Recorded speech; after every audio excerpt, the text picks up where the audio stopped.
ایک مرتبہ نبی کریم صلی اللہ علیہ وآلہ وسلم نے حضرت جبرائیل علیہ السلام سے فرمایا، اے جبرائیل، تمہاری عمر کتنی ہے؟ انہوں نے کہا کہ مجھے اپنی خبر کچھ بھی نہیں، ہاں اتنا معلوم ہے کہ چھوٹے خجاب ایک ستارہ 70,000 سال کے بعد چمکتا تھا، میں نے اسے 72,000 مرتبہ دیکھا ہے۔ سرکار دو عالم صلی اللہ علیہ وآلہ وسلم نے یہ سن کر فرمایا، مجھے میرے رب کی قسم، میں وہی ستارہ ہوں۔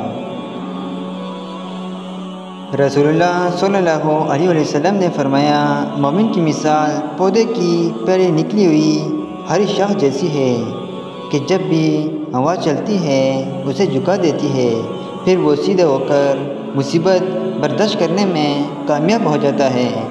اور بدکار کی مثال صنوبر کے درخت جیسی ہے کہ سخت ہوتا ہے اور سیدھا کھڑا رہتا ہے، یہاں تک کہ اللہ تعالیٰ جب چاہتا ہے اسے اکھاڑ کر پھینک دیتا ہے۔ جب قبر کھلے گی تو قرآن اپنے پڑھنے والے سے کہے گا، دوپہر کی سخت گرمی میں روزے کی وجہ سے تجھے میں نے پیاسا رکھا، اور رات کو تہجد کی وجہ سے تجھے میں نے سونے نہ دیا، چنانچہ غمزدہ نہ ہونا، آج میں تیرا ساتھی ہوں۔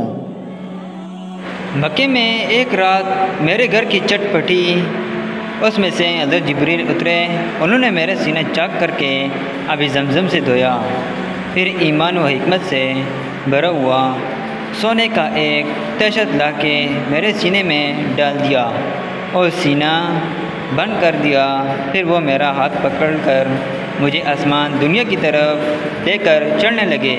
اور اگر آپ کو ہماری ویڈیو پسند آئے تو آگے اپنے دوستوں کے ساتھ شیئر کریں۔